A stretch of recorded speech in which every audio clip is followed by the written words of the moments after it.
Aku agak heran karena aku tahu bukan dia yang pertama mencetuskan itu. Ya, bukan original lah, mungkin ada orang lain.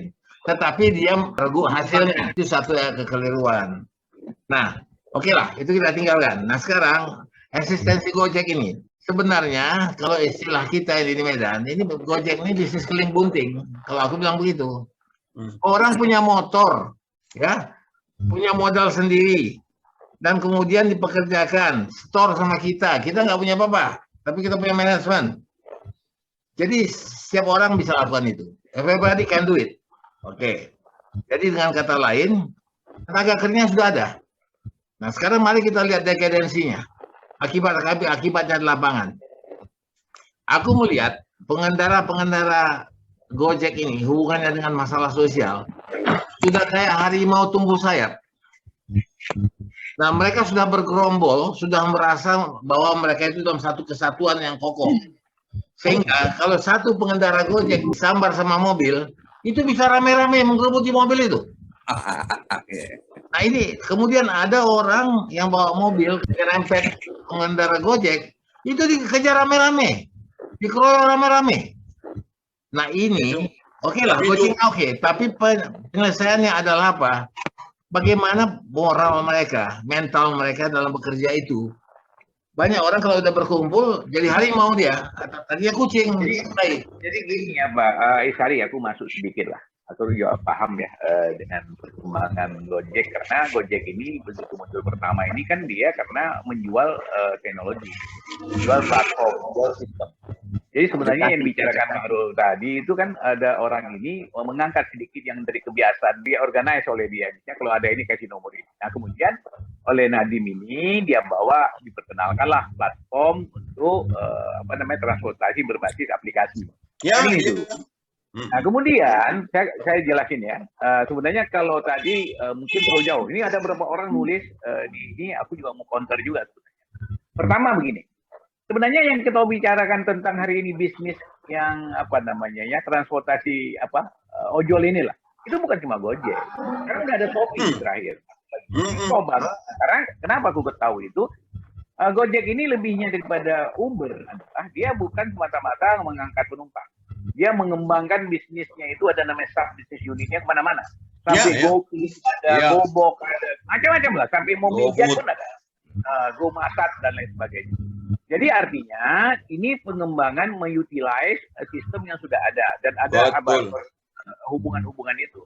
Nah kemudian ini kan kita bisa melihat dari sisi negatif dan positif. Kalau dibilang hari ini kalau kita menyenggol ojek dan kita dikerubutin oleh orang ojek, bagaimana nasib mereka dulu pada saat mereka masuk kampung mengambil penumpang? Di Uber tuh sama ojek pangkalan, dibunuh. Tapi kan hidup ini tidak balas-membalas begitu.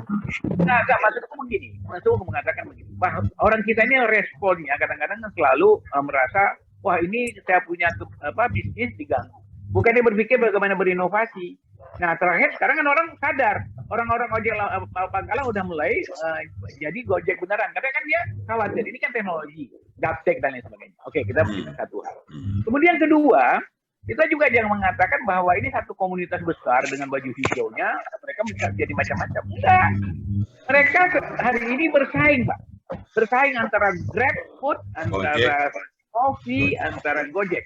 Aku yang paling berantakan itu karena aku jual makanan. Nah, aku yang baru aku bilang. Tapi ownernya sama sekarang ini, Gojek sama Grab. Beda. Udah merger. Dengar dulu. Jadi tadi kita Bahrul ya, ini kan mereka mengejarnya sebenarnya valuation. Jadi kalau ada orang bilang bahwa dia mengambil keuntungan dari dan lain sebagainya itu kecil.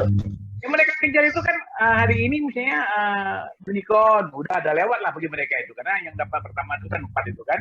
Sekarang gigacorn. Ini yang mereka kejar kan valuation-nya.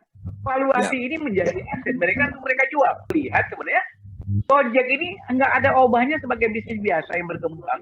Yang dia juga punya kompetitor. Dia bisa macam-macam kok. Orang bisa beralih kalau servisnya nggak bagus.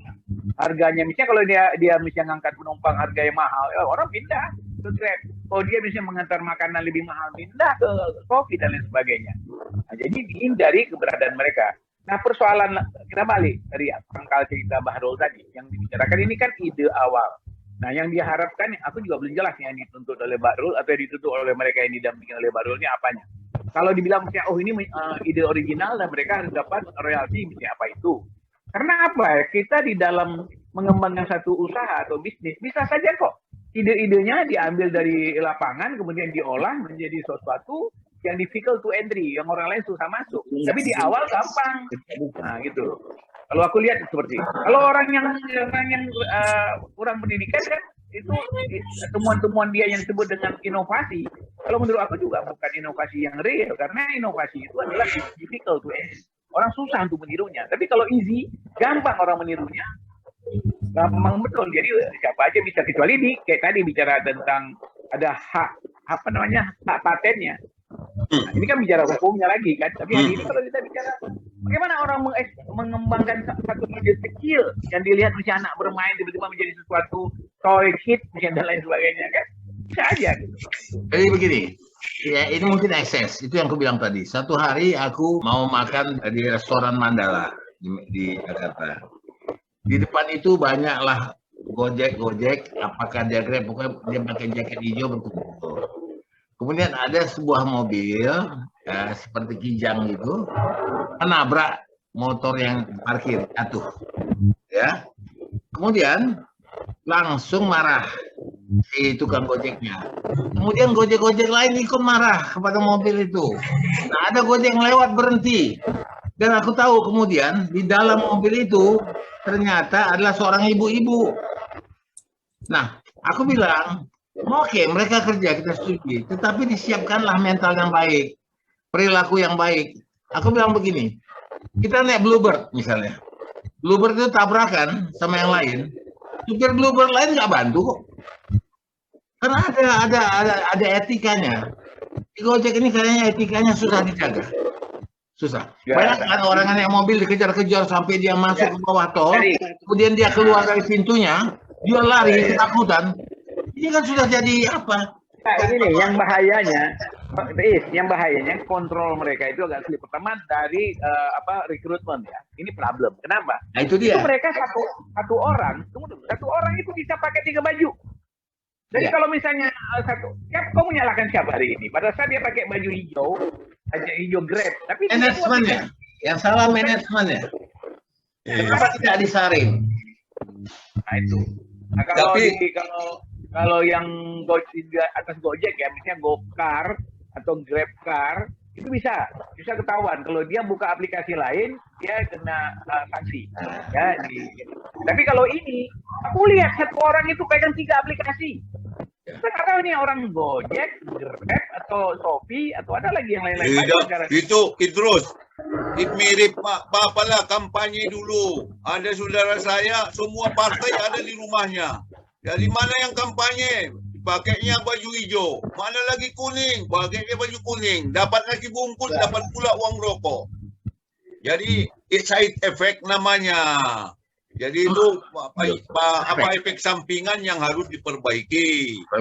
Karena di sini kan sudah diorganisir dengan baik. Ada itu. Mulailah dia berpikir jangan memperbanyak armada saja. Meningkatkan kualitas. Belum lagi yang terjadi yang termasuk sering. Orderan kita disabot sama pengantar Gojek yang lain. Iya. Kadang-kadang datang 2. Ribut. Kita nggak mau tahu itu. Datang dia, kita nggak tahu. Pokoknya siapa. Yang pertama datang kemari itu yang saya bayar. Tapi Pak Isari, Nah. ini juga konsumen juga erat kaitannya. Mungkin dia juga pesan pada 2 aplikasi, sama seperti istri saya kemarin. Dia pesan taksi, kemudian orang taksi Grab itu marah-marah, ya langsung dibatalin. Baru pesan baru gitu loh. Kalau dua-duanya sekaligus ya berantem lah.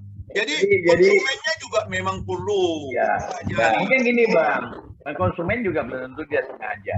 Kadang-kadang ini kan cara gaptek lah. Jadi kadang-kadang nggak ngerti, tiba-tiba hilang.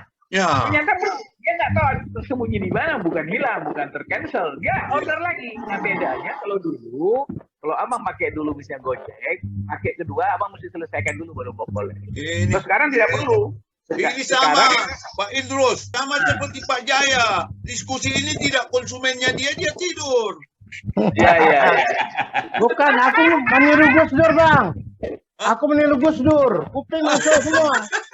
Gus Dur kan tidur, tapi langsung tidur dia tahu. Sama Pak wartawan kita Pak bersiar, aku juga menunggu tanggapan dia. Bagaimana mereka berhubungan sama masyarakat? Ya, ada satu pertanyaan kuis ya sampai detik ini yang belum bisa dijawab. Sebenarnya dalam segi regulasi aturan perusahaan yang mengelola layanan angkutan publik itu di bawah siapa? PT Akap ini kan di Gojek. Kemudian dia sebenarnya perusahaan seperti ini, Uber ini kalau di Indonesia di bawah siapa dia? Apakah Departemen Perhubungan? Karena ini menyangkut masalah kalau kita organa kayak kemarin kita bicara pelangi kan jelaskan kalau ada masalah dia bisa ditegur oleh Dirjen Perhubungan Darat kan. Kenapa Anda sudah memenuhi standar-standar untuk melayani orang? Nah, kalau yang terjadi seperti ini, misalkan penumpang klaim sama penggojeknya, terus si pengelola itu tunduk kepada regulasi mana? Undang-undang. Ya, itu menarik. Nah, ini Indonesia ini anehnya begini. Kalau memang ada untungnya, semua bisa dipegang. Itu pas itu. Kita pegang yang lain. Itu bisa pegang. Kalau ada untungnya, apakah bisnisnya bisnis untungnya itu dalam komisi, semua bisa dipegang. Tapi kalau udah rugi, itu nggak ada yang bertanggung jawab. Ini Pak Jaya ini memang tidur seperti Pak Gus Dur dia ini.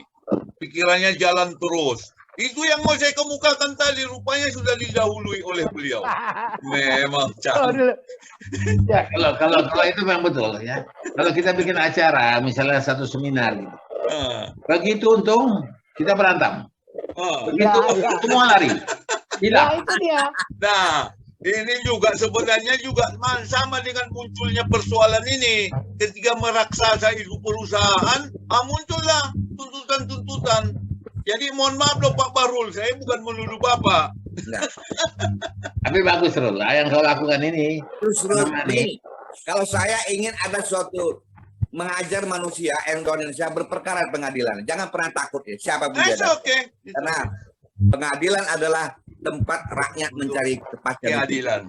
Nah, bagus. Nah, dan saya kaitkan dengan pertanyaan kalimat berikutnya itu, melalui proses peradilan ini, nanti kemudian juga akan terkuak, mestinya ini instansi ini yang harus bertanggung jawab. Instansi ini yang melakukan pekerjaan ini. Jadi semua ada positifnya Pak Bahrul. Ya betul. Pak teruskan aja.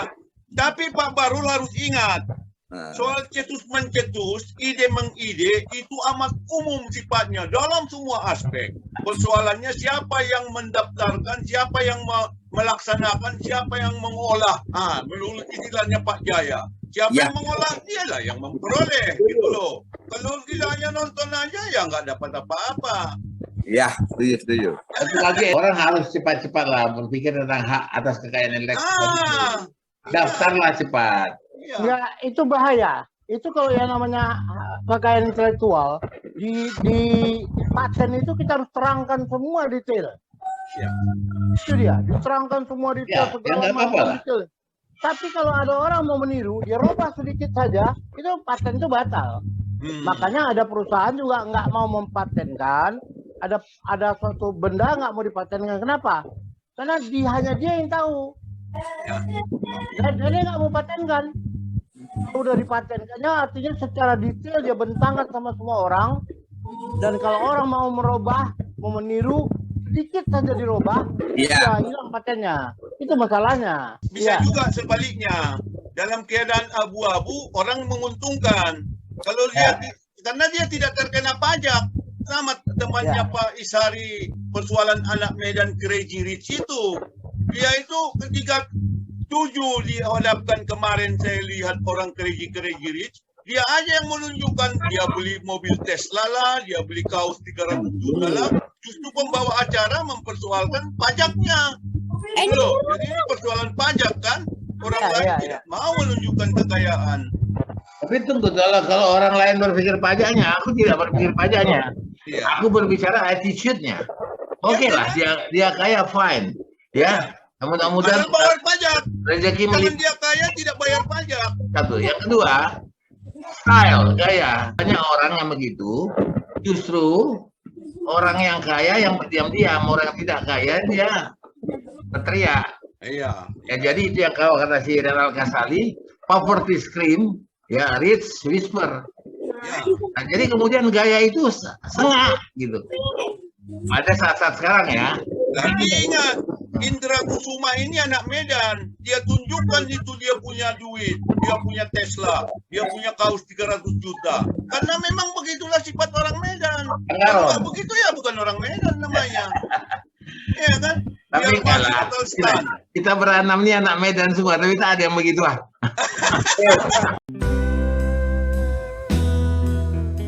To be or not to be, to free or not to free, to crawl or not to crawl.